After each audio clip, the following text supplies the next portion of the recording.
doing what you love, loving what you do. Because I think a lot of the time we're so fixated on having jobs that we love, but jobs don't serve a lot of us.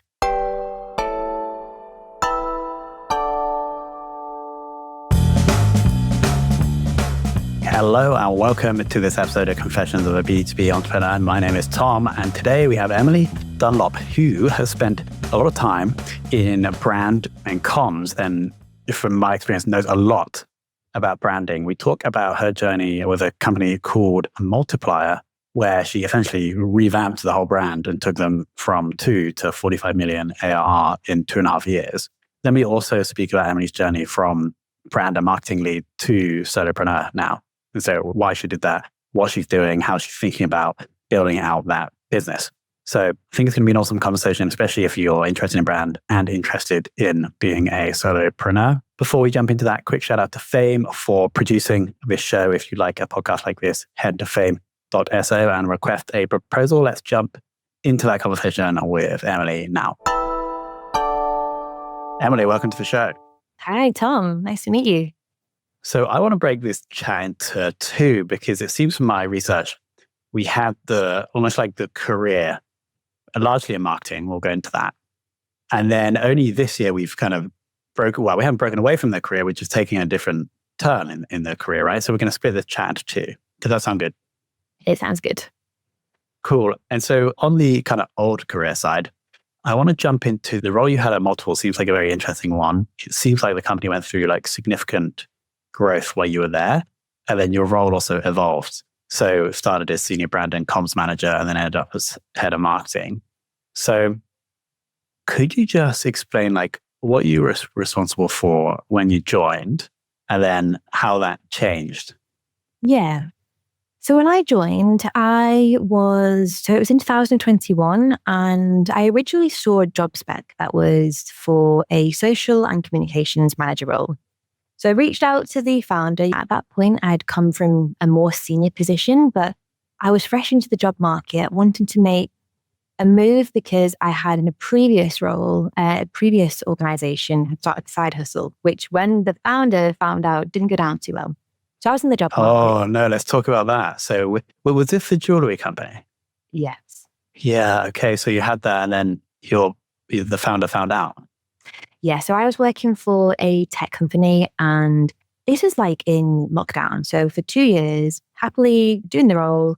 And 6 months prior to what went down, had launched a jewelry brand. It'd taken me 18 months to develop the concept, build the supply chain, go to market. Kept it a bit of a secret for 6 months, and just kind of like doing it very much in stealth mode. And then realized like I wanted to be part of the brand journey of the company. So decided I needed to tell the CEO of the company, and it didn't go down very well. And so within a few weeks, had a call one day, and it was like, the role is not going to be continued. And that was like full-time. I was a full-time member of the team. Now I have to say, I do feel like every setback is a redirection into the right place for me. And I wasn't the happiest in that role. And I had a lot of gratitude for actually having that setback. Every time I was like, oh my God, like, what do I do? I haven't got a job. That had garden leave, gave me some time to think. When I joined the company, so what happened was I then saw this job advertisement, which wasn't a role that I was particularly excited about. I loved the brand. And then when I liked the concept of the company.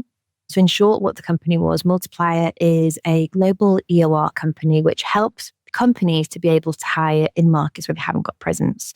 So it stands for an employer of record. Saw the job advertisement, then looked into the company, and then I was like, this is really interesting. Thinking about the world of remote work, how people work, where people work. I kind of wanted to be part of this. And so when I had the first conversation with one of the founders, I was like, this sounds great, but to be honest, I see bigger fish that you need to solve for. You haven't got a brand identity. You're not doing so many of the activations that I can see your competitors are doing. So the first conversation with one of the co-founders went really well. And then basically the next step, it was only a 2-step interview. So the next step was meant to be meeting with the CEO. But at this point, I was like, I want this job. And so it was meant to just be a quick half-an-hour coffee conversation to meet Salgar, the CEO, and hopefully progress forward. But like I said, I wanted this job. So And I also knew that the job spec shouldn't be that job spec. I think they had so much appetite to do more. So I put together a full strategy, and it was actually a 5 a.m. call. I don't know if the CEO realized at the time, like, this was early, but I was like, I'm going to get this job. And so had a great call. It was meant to be half an hour, went on for an hour and a half. And it was like, right, when can you start? And that's kind of what ended up happening for a lot of my time there, where the culture of the business was if you had an idea and you had gut feel and proof that, well, kind of a good business case for why something would work, you were given that freedom to go and make that happen, which is really rare. I think certainly for me, looking back at my career, I think when you are given that autonomy and license to do what you know is the right thing to do, that's when you see real magic happen. And so when I joined the company, like I said, my initial role was to look after social and communications, but could just see that there was so much other stuff to do. And I was actually one of the first, not only brand hires, but the first hire that wasn't based in India.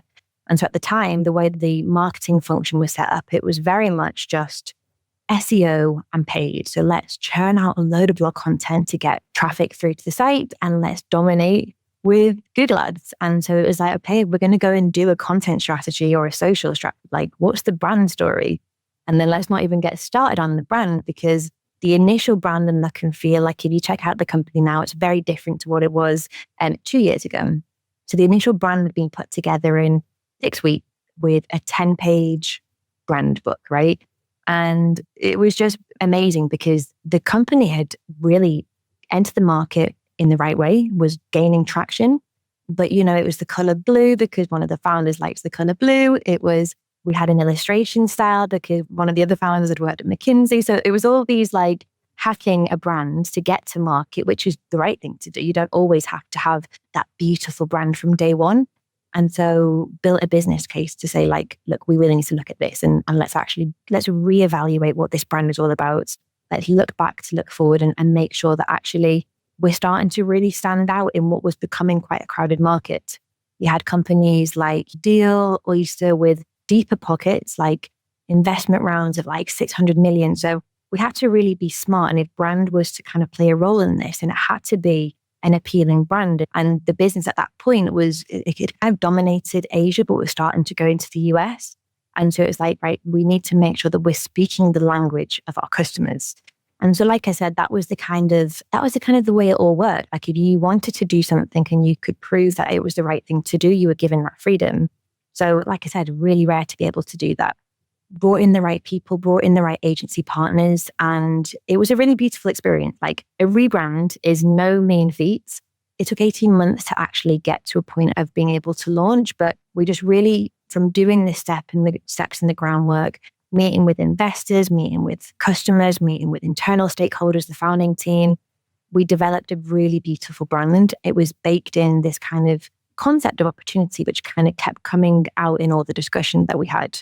And so the strapline was a world without limits. Let's open up the world of work to everyone, regardless of where you're born. You can wake up in India, work in New York. You can wake up in New York, work in Singapore. So it's this beautiful concept around opportunity. And so we can talk a bit more about the brand, but really love that experience. And when I had started, it was, let's look at social and content, but then it was like, let's also look to unlock other avenues. We weren't doing any events. I remember within 3 weeks, again, I'd lobbied to like, let's go in and look at how we can activate and test whether events can work for us. And so they're a bit hesitant at first because that's budget, and events can be either really bad or they can be really good. And so it's kind of getting through to the founders of like, we have to go and test. Like we don't know unless we've tested these things, right?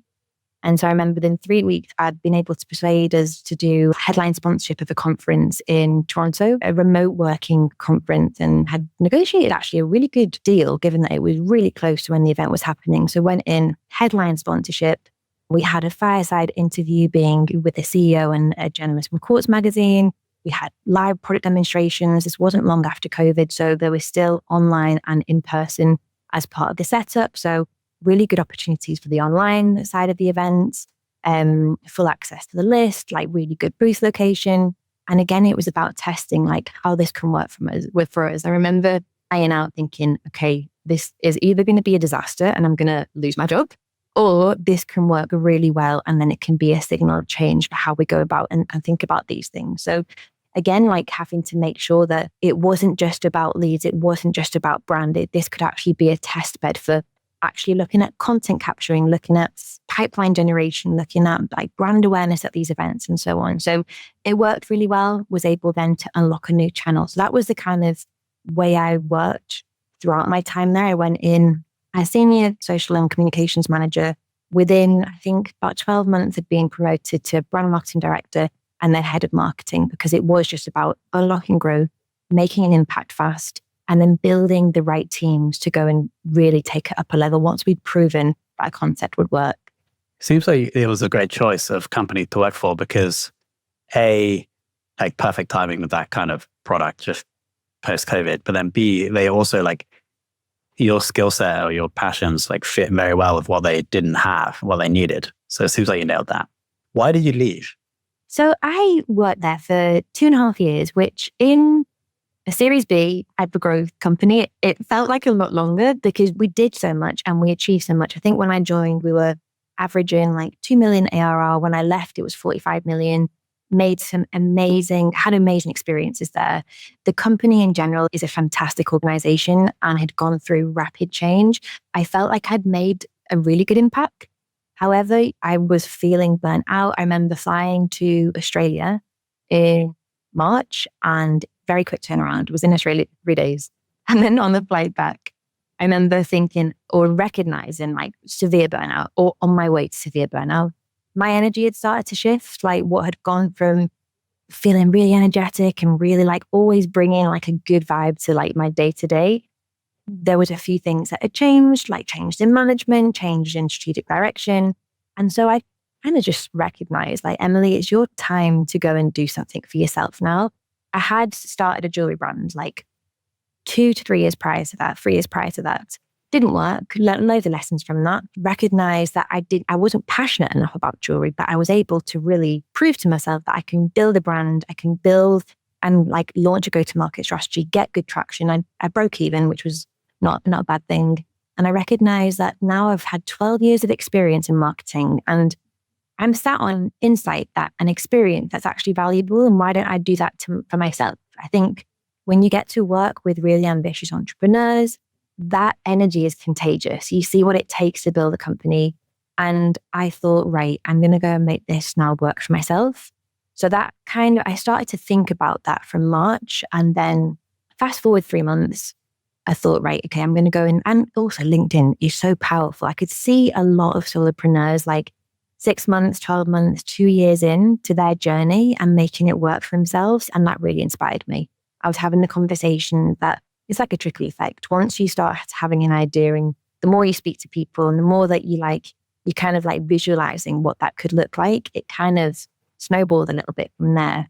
So that's why I left. My energy had changed. I knew it was the right time for me. Gut feel was there and just decided to start like thinking about what that next stage should look like and also not to rush it.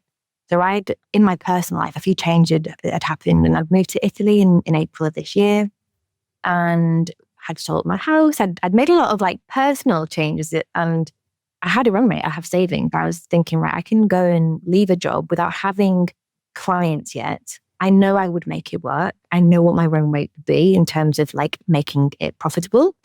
And so I had that grace, but I also know gut feel like I'm going to make this work regardless. Why Italy? So I started last year to come and spend a lot of time here. I was traveling around Siena, Florence, and just, again, I'm big on energy. And my team actually, someone in my team had said to me, Emily, when you're in Italy, you just seem a lot calmer. And Italy's got an amazing tech scene and strong Wi-Fi. It's a beautiful country. The food's amazing. The people are great. And so I just started to like come back and forth to test being a digital nomad here. Love the vibe of it. And I thought, right, I remember actually going in January, I was in India for an off-site. And I think from working for a company like Multiplier, where I was able to work with an international team, travel the world almost, that led to me. It sounds really obvious, but I really realized that the world's a big place. And so I'm working remotely. Why do I need to be in the UK? I don't have like a team to go and see in person here. Like the team's all like distributed across the UK, London, the Midlands through to like Scotland even. But I wasn't seeing my team day to day. And so I remember having a conversation with a guy in work after the offsite, and I was feeling a bit stressed because I knew I wanted to move. I didn't know where I wanted to move to. I didn't have like a company saying move to New York, and that kind of like is almost overwhelming when you've got so many opportunities. And he gave me the best advice and was like, you're overcomplicating this. Just go and test Italy. You like Italy. If it doesn't work, you can always go somewhere else. And that's a really good bit of advice because I decided from that point, booking a one-way ticket, see how it works. 6 months later, very settled, very happy here. So let's shift to the second chapter. When you kind of decided that you wanted to go off on your own, what were the first things you started doing to like build the, I guess, either the product or service or like the attention, the marketing for it? Yeah. So I've been a big fan of LinkedIn for a long time, but it's only in the last 6 months that I've started building my personal brand. But I've always understood the power and the opportunity that LinkedIn has. So like I said, for about 10 years, I've had a LinkedIn profile, and I'd always look to LinkedIn for ideas, to learn, to find, if I was recruiting, how I'd go and find new team members. If I wanted a bit of inspiration for campaigns, like the power of LinkedIn, I think is very underrated. And so I was doing a lot of research, looking at other creators, looking at other agencies. And that's the thing. I think when you go solo, there is that question that you have of, do you want to be an agency? Do you want to be a solopreneur? Like, what is the vibe? Like, what is it that you want to do? And so I was following actually a lot of people in the US, people like Nick Lafferty. He'd left Loom. He'd gone to set up his own as a solopreneur in like performance.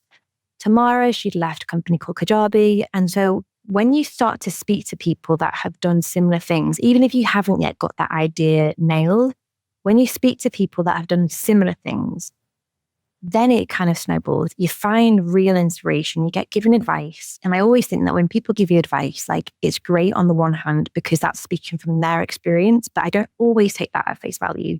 And the US is a very different game to the UK. I was having all these questions of like, what kind of companies am I targeting? Where are they based? What do I want to do? And so I was really just taking my time to think about that. So like I said, it started in March. I didn't end up leaving my company until the end of May, went live in June. But I knew I was going to start building my brand from around March time. So like I said, having conversations with people that were doing similar things, and it kind of went from there. So I came up with the name, The Good Marketing Club, because what I liked about having a brand name is that then would give me license to go in different avenues. Either I could stay as a solopreneur, being a contractor, working with various companies, which we can get into, or it could kind of form more of an agency setup, but it gave me a brand name. And I think from just having club in the name, that in itself gives me a bit of like room of like, that can stay as just my brand, or it could go into community, it could go in lots of avenues. And I think you have to be open to, you're going to have to change your positioning. You're going to have to figure out things as you go. And I wanted to have something that could get me started. I did a lot of soul searching to figure out like, where have been my experiences and companies in the past which have really given me the most value. And so I did a lot of like figuring out, what is my positioning? What am I good at? What do I really like to do? Where does my energy hit well when I'm getting to do that kind of work? Is it B2B? Is it B2C? Because if I look at my experience, it's a real blend. Like for the last 5 years, it's been purely B2B. But I started in B2C. I've always worked agency and in-house, working for direct to consumer or kind of large FMCG companies. So that was a lot of figuring out, like, who am I targeting? What am I targeting them with? And then it kind of went from there. So I did a lot of figuring out what my unique value proposition was, who am I looking to target, what my values are, and then being really strict around them. So when I went to market, didn't have any clients. That first 2 months, you're kind of thinking, oh, fuck, like, what have I done? When are the clients going to? I remember actually Googling, like, how do you find clients? But I'd had some good advice. And I also, my intuition was going in a good place. So I was posting consistently on LinkedIn. I was starting to see a lot of like momentum being built. It's really interesting when you launch something like, you'll know this, if like people come out of the woodwork and give you so much value. Like I had my first client came from a referral that I didn't know before. The guy reached out to me. He's like, I've been following you, really like your content. We've got a client. They need some help with marketing. Would love to make the introduction. Really? So you like credit that to the content, but it was just somebody random in the audience. Yeah, completely. And then you also kind of, people really come out to support you.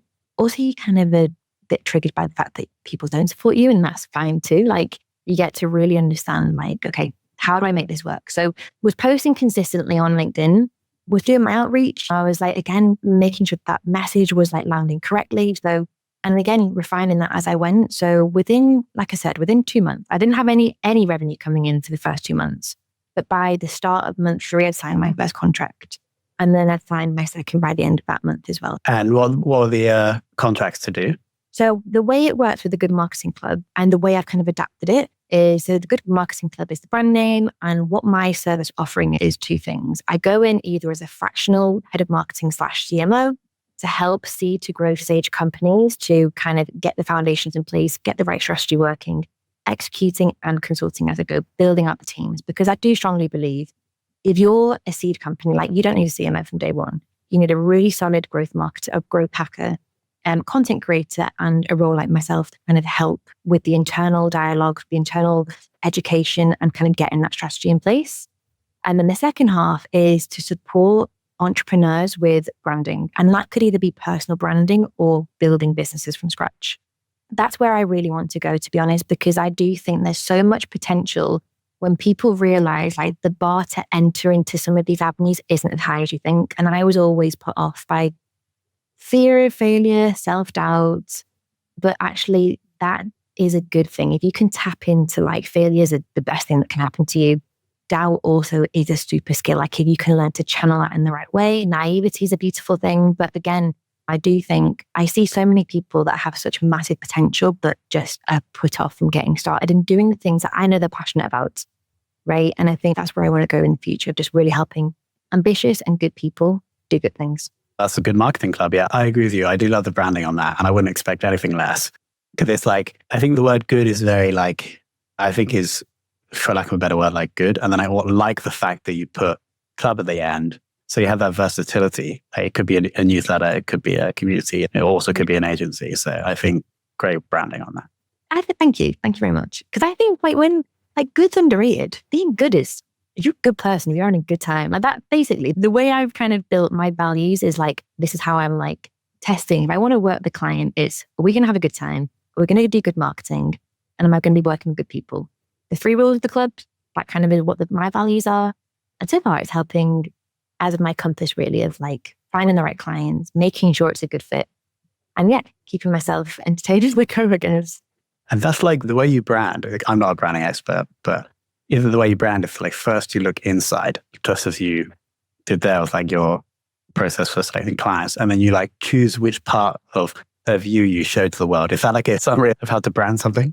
Yeah, I think you have to like, there has to be an authentic story in how you're branding yourself, whether it's a personal brand, whether it's a product or service that you're building, right? If it's not coming from an authentic place, then I think people can see through that now. And I think I'm learning a lot as I go. Like I even think this in the content that I'm putting out there. I know that when I'm speaking from a place of authenticity, they're the posts that do really well. If I'm feeling like I might be having a day where I've not thought about my content, I haven't put enough time and I'm just kind of rushing something out and it's not speaking from the heart, that's not going to do well. I think that's the same when it comes to branding. There has to be authenticity. It has to come from a foundational place of where you've done that work to really understand who do you want to be a hero to? Who are you targeting? What do they care about? Have you done that work to make sure that your brand positioning and your brand story speaks to that?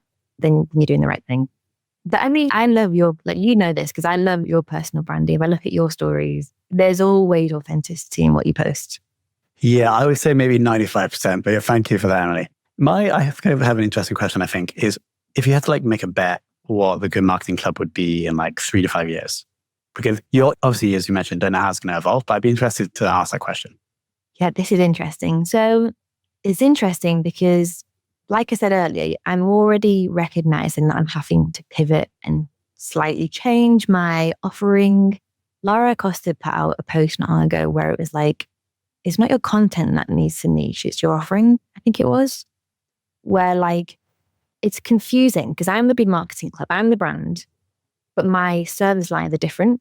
And so when I'm talking about what I want to promote, which is my services, I'm speaking to 2 different audiences there with 2 different needs and things like that. So I've had a few tests as I've launched. Like I remember within So month 3, I had my first big test, which was company came out of nowhere, an offer for a full-time role, equity in the business would have taken me completely off course.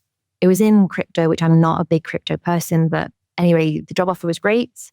That was a big test, and had another big test recently where I secured a personal branding contract.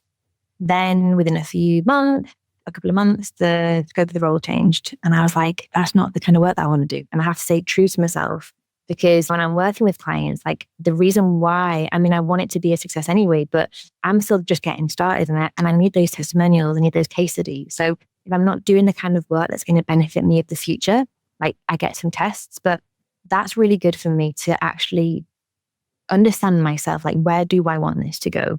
So I've been doing a lot of thinking around that recently. And like I said, I really am passionate about more people becoming entrepreneurs to actually live out what their purpose and passions are.